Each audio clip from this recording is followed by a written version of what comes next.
ठंडी और चमकदार रात थी। पूरा गांव बर्फ की चादर में ढका हुआ था। सांता क्लॉज अपने बड़े बैग में बच्चों के लिए ढेर सारे तोहफे लेकर गांव में आया। उसने सोचा कि वह हर घर में खुशी फैलाएगा। तभी उसकी मुलाकात एक चालाक आदमी से हुई जो हमेशा अपनी चतुराई के लिए मशहूर था। चालाक आदमी ने सांता को रोका और मुस्कुराते हुए कहा, अरे सांता जी, आपके पास तो गिफ्ट्स का खजाना है, लेकिन मुझे आपसे एक खास गिफ्ट चाहिए। क्या आप मेरी यह इच्छा पूरी करेंगे? सांता ने कहा, बिल्कुल, मैं यहाँ हर किसी की खुशियां बढ़ाने आया हूँ। बोलो, तुम्हें क्या चाहिए? चालाक आदमी ने एक रहस्यमयी लहजे में कहा, मुझे वह गिफ्ट चाहिए जो पूरे साल मुझे खुश रख सके, लेकिन पहले मैं आपको एक पहेली दूंगा। अगर आप इसका जवाब दे पाए तो मैं आपकी हर बात मानूंगा। सांता ने मुस्कुराकर कहा, पूछो अपनी पहेली। चालाक आदमी ने पूछा, ऐसी कौन सी चीज है जो जितनी ज्यादा बांटी जाती है उतनी ही बढ़ती है? सांता कुछ पल के लिए सोच में पड़ गए, लेकिन फिर उनकी आंखें चमक उठी। उन्होंने जवाब दिया, खुशी और प्यार, यह दो ऐसी चीजें हैं जो जितनी बांटोगे उतनी बढ़ेंगी। चालाक आदमी उनकी बुद्धिमत्ता देखकर प्रभावित हुआ और बोला, आपने सही कहा सांता, अब मुझे एहसास हो गया कि असली खुशी तो दूसरों को खुश देखकर ही मिलती है। सांता ने उसे एक खास गिफ्ट दिया, प्यार और दया से भरा एक संदेश। वह गिफ्ट देखकर चालाक आदमी ने वादा किया कि वह अपनी चतुराई अब सिर्फ लोगों की मदद करने में लगाएगा। कहानी से शिक्षा सच्ची खुशी दूसरों की मदद करने और खुशियां बांटने में है। चालाकी का सही इस्तेमाल ही जीवन को बेहतर बनाता है। एक समय की बात है, एक घने और रहस्यमयी जंगल के बीच एक जादुई ड्रैगन रहता था। दूसरी ओर पास के गांव में एक नन्हा बच्चा रहता था। उसका नाम प्रभात था। उसे नई चीजों की तलाश का बहुत शौक था। मुझे जंगल के उस छोर तक जाना है, वहां क्या छुपा है? प्रभात ने एक विशाल गुफा देखी और उत्सुकता से उसके अंदर चला गया। कौन है जो मेरी शांति भंग करने आया है?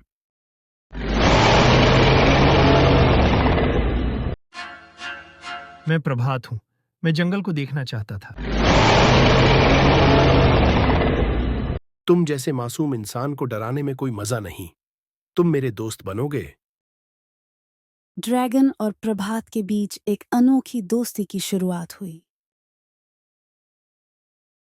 मैं तुम्हें एक ऐसी जगह दिखाऊंगा जिसे पहले किसी इंसान ने नहीं देखा। ड्रैगन ने प्रभात को जादुई झील और स्वर्ण महल दिखाया। लेकिन हर कहानी में एक चुनौती होती है। शिकारी ड्रैगन को पकड़ना चाहते थे।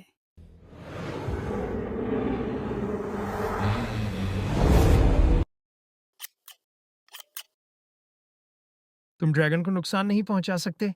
बच्चा अपनी चतुराई से शिकारी को भगाता है। भागो भागो, शेर आया। तुमने मेरी जान बचाई छोटे दोस्त। मैं हमेशा तुम्हारा आर्नी रहूंगा।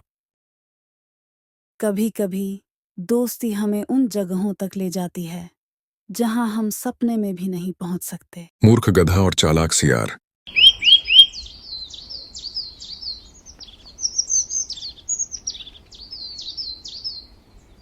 किसी समय एक जंगल में एक गधा और सियार रहते थे। गधा सीधा सादा और मूर्ख था, जबकि सियार चालाक और धूर्त। सियार मुस्कुराते हुए, अरे गधे भाई, क्या तुम हर दिन बस घास ही खाते हो? कभी कुछ स्वादिष्ट खाने का मन नहीं करता? गधा उत्साहित होकर, हाँ, पर हम जंगल में और खा भी क्या सकते हैं? सियार, तुम्हें पता है, पास के खेत में रसीले गाजर और ताजे ककड़ी उगते हैं। अगर तुम चाहो तो मैं तुम्हें वहां ले जा सकता हूँ। गधा, वाह, सच में? चलो अभी चलते हैं।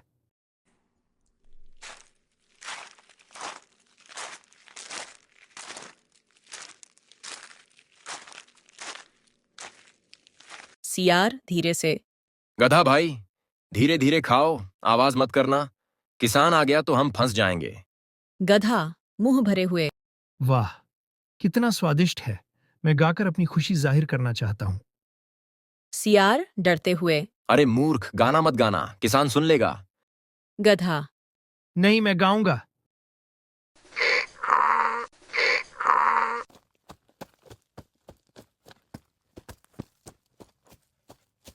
सियार भागते हुए। तुम तो फंस गए गधे भाई, मैं चलता हूं। किसान गुस्से में। अरे, ये गधा मेरे खेत में क्यों घुसा?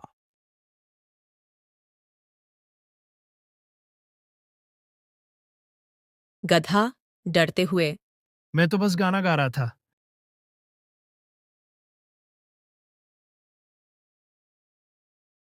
सियार। गधे भाई, मैंने तो पहले ही कहा था कि चुप रहो। अब समझ आया कि अपनी खुशी हर जगह जाहिर करना सही नहीं होता। गधा शर्मिंदा होकर। तुम सही कह रहे हो, अब मैं ध्यान रखूंगा। इस कहानी से हमें यह सीखने को मिलता है कि अपनी खुशी या भावनाओं को व्यक्त करने का सही समय और स्थान होना चाहिए। बहुत समय पहले एक छोटे से गांव में एक गरीब किसान रामलाल रहता था। वह साधारण रूप से एक छोटे से खेत में खेती करता था, लेकिन उसका जीवन बहुत कठिन था। उसकी छोटी सी खेती की जमीन पर काम करने से जो थोड़ी बहुत फसल निकलती थी, वह भी कीटों और सूखे की वजह से बर्बाद हो जाती थी।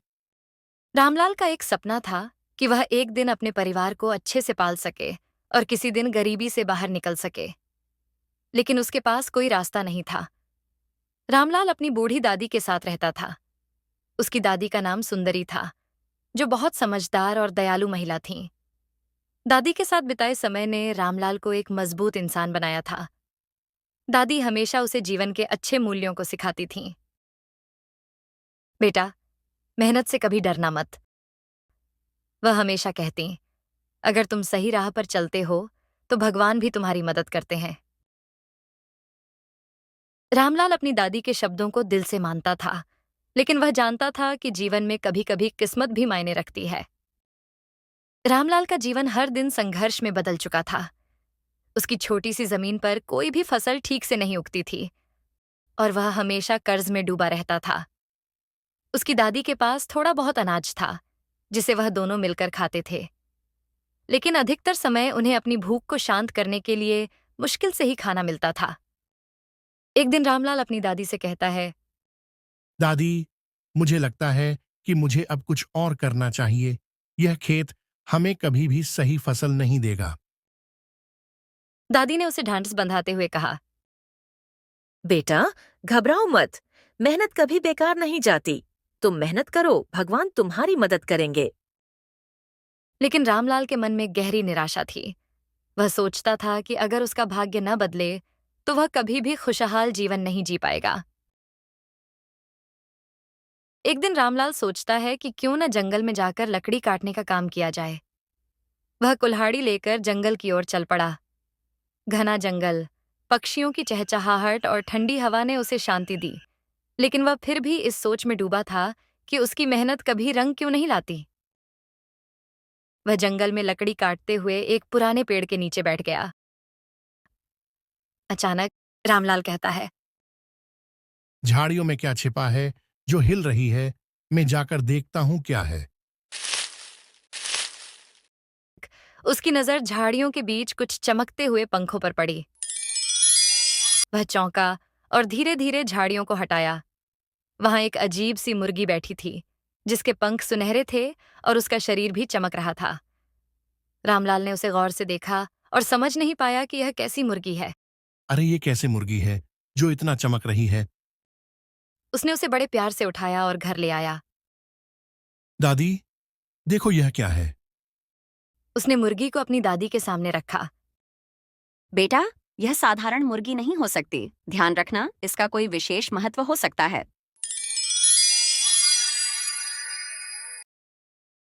मुर्गी को घर ले जाते हैं। अगले दिन सुबह मुर्गी सोने का अंडा देती है। अगले दिन रामगोपाल सुबह सोकर उठता है तो वह देखता है कि मुर्गी ने सोने का अंडा दिया है। दादी, देखो, यह अंडा सोने का है। दादी ने अंडे को देखा और कहा, बेटा, यह कोई साधारण मुर्गी नहीं है। हमें इसे बहुत समझदारी से संभालना होगा। जो भी यह मुर्गी देती है, वह हमारे लिए बहुत बहुमूल्य होगा। हमें इसका ध्यान रखना चाहिए। अगले दिन रामगोपाल सुबह सोकर उठता है और वह दुकान में जाकर अंडा बेच आता था, जिससे उसको खूब सारा धन मिल जाता है। रामलाल ने उस सोने के अंडे को बाजार में बेचा और उससे बहुत सारे पैसे कमाए। अब रामगोपाल रोज दुकान में सोने का अंडा बेचता था। अब उनका जीवन बदलने लगा। वह पहले की तरह गरीब नहीं थे। उन्होंने अच्छे कपड़े खरीदे, अपने घर को सुधार लिया और धीरे धीरे अपना कारोबार भी शुरू कर दिया। रामगोपाल ने अपने सारी जरूरत की चीजें खरीद लिया।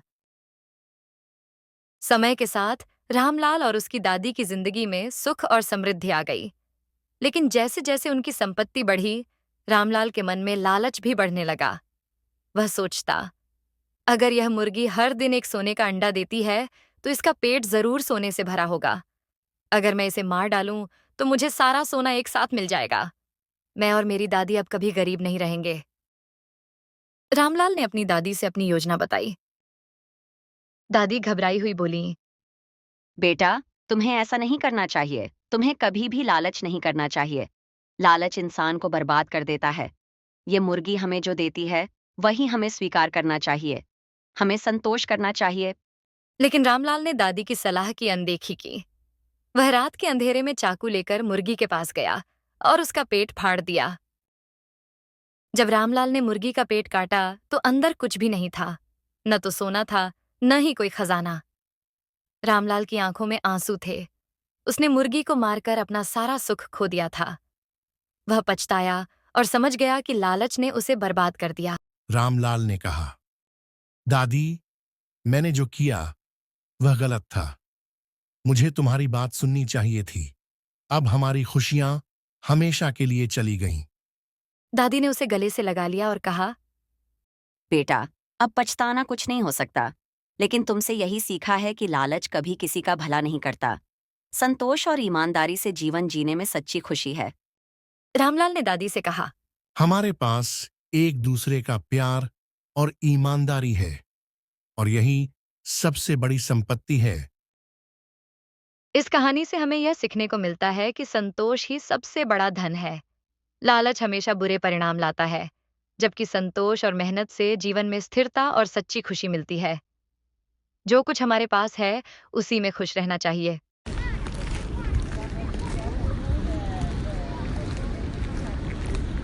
ये कहानी है एक गरीब बच्चे की जिसका नाम राजू है। राजू पूरे गांव की गलियां साफ करता है और अपने छोटे भाई बहनों का पेट पालने की कोशिश करता है। राजू झाड़ू लेकर गली में सफाई करता दिखता है। बच्चे उसे चिढ़ाते हैं, लेकिन वह शांत रहता है। एक पुराना जंगल। जंगल में बहुत रात हो चुकी है। राजू जंगल में लकड़ियां बीनने जाता है। राजू जंगल में लकड़ियां इकट्ठा कर रहा है। राजू को एक पुरानी झाड़ू मिलती है जो अजीब सी चमक रही होती है। अरे, ये कैसी झाड़ू है? इतनी चमक क्यों रही है?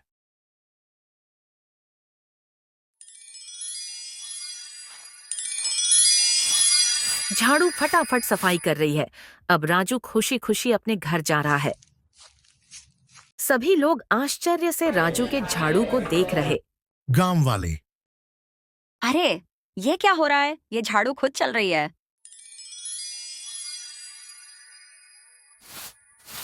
गंदी गली अचानक चमचमाती हो जाती है। गांव वाले हैरान और खुश हो जाते हैं। राजू जादुई झाड़ू से लोगों की मदद करता है, गरीब के घर सफाई करता है, खेतों से सूखी पत्तियां हटाता है, स्कूल की सफाई करता है। गांव के लोग, राजू, तुमने तो कमाल कर दिया। ये झाड़ू हमारी मुश्किलें हल कर रही है। राजू का जवाब, अगर हम सब मिलकर सफाई रखें तो हमारा गांव सुंदर बन सकता है। ये झाड़ू हम सब के लिए है। गांव वाले राजू को सम्मानित करते हैं। मुखिया कहता है, राजू, तुमने हमें दिखाया कि सफाई और मेहनत से हर मुश्किल हल हो सकती है। राजू का जवाब, झाड़ू जादुई हो या ना हो, अगर हम सफाई का ध्यान रखें और दूसरों की मदद करें तो हर गांव जादुई बन सकता है। पूरा गांव मिलकर सफाई करता दिखता है। गंदी गली अचानक चमचमाती हो जाती है। गांव वाले हैरान और खुश हो जाते हैं। राजू अपनी झाड़ू के साथ खुशी खुशी चलता है। हर छोटे काम में बड़ी अच्छाई छुपी होती है। सफाई का जादू सबके हाथ में है। एक छोटा सा गांव है जहां हर तरफ हरियाली और शांति है। बच्चे खुले मैदान में खेल रहे हैं।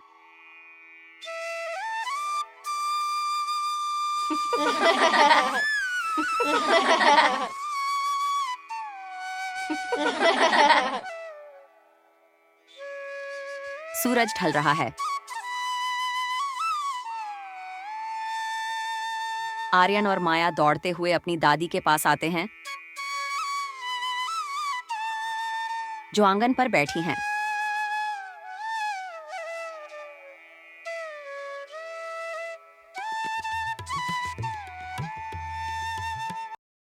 बहुत समय पहले हमारे गांव के पास एक विशाल पेड़ था। कहते हैं उसमें जादुई शक्तियां थीं, लेकिन कोई भी उसके पास जाने की हिम्मत नहीं करता था। आर्यन उत्सुक होकर पूछता, दादी, वह पेड़ कैसा है? दादी कहती हैं, वह पेड़ तुम्हारे सोचने से भी बड़ा और चमकदार है, लेकिन याद रखना वह पेड़ केवल उनका साथ देता है जिनका दिल सच्चा और इरादे नेक होते हैं। बच्चे सोच में पड़ जाते हैं। अगली सुबह आर्यन और माया मिलते हैं। आर्यन उत्सुक होकर पूछता, चलो उस पेड़ के पास चलते हैं। हमें खुद पता करना होगा कि वह कितना जादुई है। माया थोड़ी चिंतित होकर कहती है, लेकिन अगर वह खतरनाक हुआ तो? आर्यन कहता है, हम साथ में हैं, कुछ नहीं होगा। जंगल में दाखिल होते ही बच्चों को पक्षियों की चहचहाहट और घने पेड़ों की छाया दिखती है। अचानक एक टूटे हुए पेड़ की वजह से रास्ता बंद हो जाता है। माया, अब क्या करें? आर्यन, हम इसे पार कर सकते हैं। दोनों मिलकर पेड़ के नीचे से रास्ता बना लेते हैं।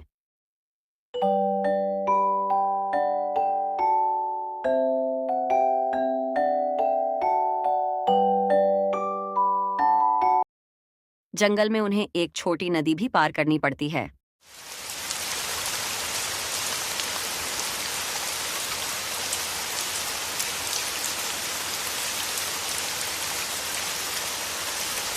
नदी के पार उन्हें दूर से एक बड़ा पेड़ दिखाई देता है। आर्यन और माया पेड़ के पास जाते हैं। पेड़ कहता है आर्यन और माया से, क्यों आए हो बच्चों? आर्यन और माया डर जाते हैं। आर्यन साहस दिखाते हुए कहता है, हम आपका रहस्य जानना चाहते हैं। पेड़ मुस्कुराता है और कहता है, तुम्हें मेरे रहस्य तक पहुंचने के लिए 3 परीक्षाओं से गुजरना होगा। अगर तुमने सभी परीक्षाएं पास कर लीं, तो मेरा खजाना तुम्हारा होगा। पेड़ कहता है, इस जंगल में कुछ भूखे पक्षी हैं, तुम्हें उन्हें खाना खिलाना होगा। आर्यन और माया जंगल की तरफ बढ़ते हैं। आर्यन और माया देखते हैं कि पास के पेड़ पर कुछ पक्षी भूखे बैठे हैं। माया तुरंत अपना टिफिन निकालती है, जिसमें रोटियां और सब्जी है। आर्यन कहता है, हमारे पास जो है वही दे सकते हैं। दोनों पक्षियों को खाना खिलाते हैं। पक्षी खुशी से गाते हैं। पेड़ कहता है, तुमने दया की परीक्षा पास कर ली। पेड़ दूसरी चुनौती देता है, तुम्हें उस गुफा में जाना होगा जहां लोग जाने से डरते हैं। आर्यन और माया जंगल की तरफ बढ़ते हैं। गुफा का प्रवेश द्वार अंधेरा और डरावना है। क्या हम कर पाएंगे? हम साथ में हैं, माया, हमें डरना नहीं चाहिए। दोनों गुफा के अंदर जाते हैं। वहां चमगादड़ उड़ रहे हैं और गहरी खामोशी है, लेकिन दोनों हिम्मत नहीं हारते। गुफा के अंत में उन्हें एक सुनहरा फूल मिलता है। पेड़ अंतिम प्रश्न पूछता है, अगर मैं तुम्हें अपना खजाना दूं, तो तुम उसका क्या करोगे? हम इसे पूरे गांव के साथ साझा करेंगे। यह केवल हमारा नहीं, सबका होना चाहिए। माया भी सहमति में सिर हिलाती है। पेड़ खुशी से हिलता है और कहता है, तुमने सच्चाई की परीक्षा भी पास कर ली। अब तुम मेरे खजाने के हकदार हो। पेड़ की जड़ों से एक सुनहरी किताब और कुछ बीज निकलते हैं। बच्चे खजाना लेकर गांव लौटते हैं। गांव वाले उनके साहस और समझदारी की प्रशंसा करते हैं। बच्चे बीज लगाते हैं और जल्द ही पूरे गांव में हरियाली और फसलें उगने लगती हैं। नैतिक संदेश इससे हमें यह सीख मिलती है कि दया, साहस और सच्चाई हमेशा फल देती है। अगर दिल सच्चा हो तो सबसे बड़ा खजाना आपका होता है। एक पुराना और उजड़ा हुआ राज्य, जहां अब अंधेरा छाया हुआ है। राज्य में एक पुरानी भविष्यवाणी है, जिस दिन जादुई पंखुड़ी फूल खिलेगी उस दिन राज्य को उसकी असली रानी वापस मिलेगी। लेकिन यह फूल जादुई जंगल के सबसे गहरे हिस्से में छिपा हुआ है और उसे पाने के लिए एक सच्चे दिल वाले व्यक्ति को चुनौतियों का सामना करना होगा। यह कहानी शुरू होती है सिंड्रेला के साधारण जीवन से, जहां वह सौतेली माँ और छोटी बहन के अत्याचार सहती है। जल्दी जल्दी काम कर, इसके बाद खाना भी बनाना है तुझे हम सबके लिए। सिंड्रेला दुखी है कि सौतेली माँ उसे प्यार नहीं करती। मेरी माँ जिंदा होती तो आज मुझे प्यार करती। माँ, तुम क्यों चली गई मुझे छोड़कर? अगली सुबह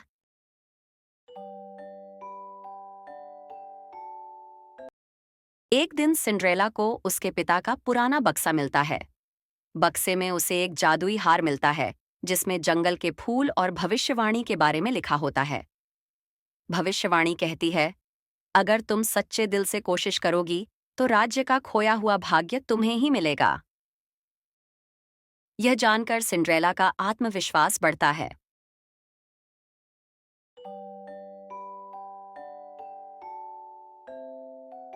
सिंड्रेला शाम को चुपचाप घर छोड़कर जादुई जंगल की ओर निकलती है।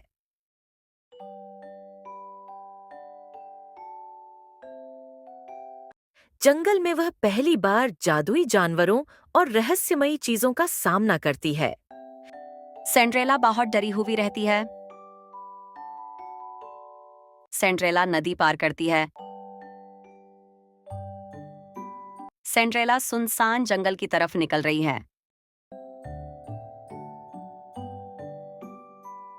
वह एक बोलने वाली बिल्ली से मिलती है जो कहती है, तुम्हें 3 शक्तियां चाहिए होंगी, धैर्य, साहस और बुद्धिमानी। सिंड्रेला बिल्ली की बात सुनकर जंगल की तरफ चलती है। सिंड्रेला को एक गुफा में जाना होता है जहां उसे सच्चाई का आईना देखना पड़ता है।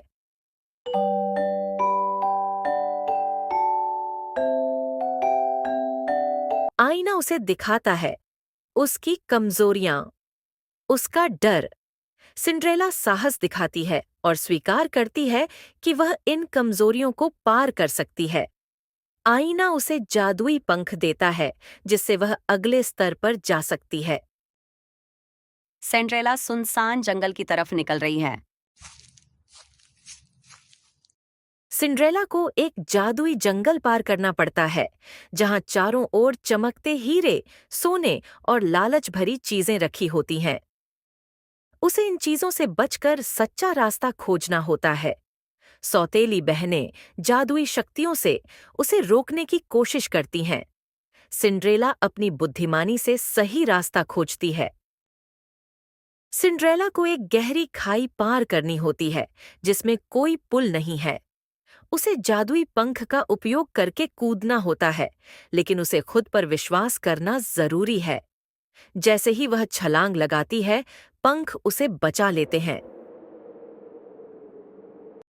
सिंड्रेला को भूख लगती है। वह जंगल में खाना बना रही है। सिंड्रेला जंगल के सबसे गहरे हिस्से में पहुंचती है जहां जादुई पंखुड़ी का फूल खिला होता है। जैसे ही वह फूल छूती है, पूरे जंगल में रोशनी फैल जाती है।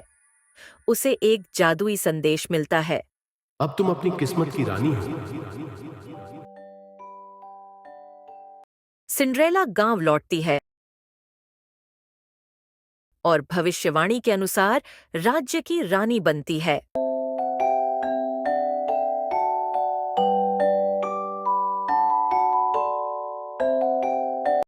सौतेली माँ और बहनों को उनके बुरे कामों की सजा मिलती है। सिंड्रेला का राज्य खुशहाल हो जाता है।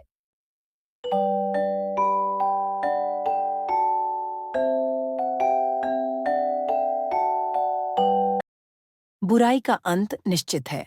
सौतेली माँ और बहनों की बुराई अंत में हार जाती है। जो यह सिखाती है कि गलत रास्ते अपनाने वालों का अंजाम हमेशा बुरा ही होता है। एक बार की बात है, घने जंगल में एक चतुर बंदर और एक चालाक भेड़िया रहते थे। हालांकि वे आकार और ताकत में बहुत अलग थे, लेकिन दोनों अपनी चालाकी के लिए जाने जाते थे। एक नदी के किनारे मिले जहां वे अपनी प्यास बुझाने आए थे। भूखा और षड्यंत्रकारी भेड़िया छोटे बंदर को एक आसान लक्ष्य के रूप में देखता था। तुम कितना बढ़िया भोजन बनाओगे, भेड़िया अपने होंठ चाटते हुए गुर्राया। खतरे को भांपते हुए बंदर ने भेड़िए को चकमा देने का फैसला किया। ओ शक्तिशाली भेड़िया, उसने थोड़ा झुकते हुए कहा, मैं तुम्हारी भूख को संतुष्ट करने के लिए बहुत छोटा और दुबला हूँ, लेकिन मुझे पता है कि तुम कहाँ दावत पा सकते हो। पहाड़ी के पार घास के मैदान में हिरणों का एक झुंड चरता है। भेड़िए के कान खड़े हो गए। और मैं तुम पर क्यों विश्वास करूं, छोटे बंदर? उसने संदेह से पूछा। क्योंकि मुझे भी तुम्हारे शिकार से लाभ होता है, बंदर ने सहजता से उत्तर दिया। जब तुम हिरणों को खाओगे तो मैं भागते समय उनके द्वारा गिराए गए फलों को इकट्ठा कर सकता हूँ। यह हम दोनों के लिए जीत है। भेड़िए ने इस विचार पर विचार किया। उसकी भूख ने उसके निर्णय को धुंधला कर दिया और उसने बंदर की सलाह का पालन करने का फैसला किया। बहुत अच्छा, उसने कहा, रास्ता दिखाओ। चतुर बंदर पेड़ों पर चढ़ गया और भेड़िए को घास के मैदान की ओर निर्देशित किया। रास्ते में बंदर ने जानबूझकर जोर से शोर मचाया, शाखाओं को हिलाया और हिरण को चेतावनी दी। शोर सुनकर हिरण भाग गया। भेड़िए के लिए कुछ भी पीछे नहीं छोड़ा। जब भेड़िया खाली घास के मैदान में पहुंचा तो उसे एहसास हुआ कि उसके साथ धोखा हुआ है। क्रोधित होकर वह नदी के किनारे वापस आया, जहां बंदर एक पेड़ पर बैठा हुआ हंस रहा था। मूर्ख भेड़िया, बंदर ने पुकारा, लालच और अहंकार हमेशा तुम्हारे पतन का कारण बनेंगे। शायद अगली बार तुम कार्य करने से पहले सोचना सीख जाओगे। भेड़िया हालांकि क्रोधित था, कुछ नहीं कर सका। वह भूखा और पराजित होकर चुपचाप चला गया, जबकि बंदर अपनी चतुराई पर गर्व करते हुए पेड़ों की चोटी से दूर चला गया। कहानी की सीख: बुद्धिमत्ता और त्वरित सोच क्रूर शक्ति को मात दे सकती है।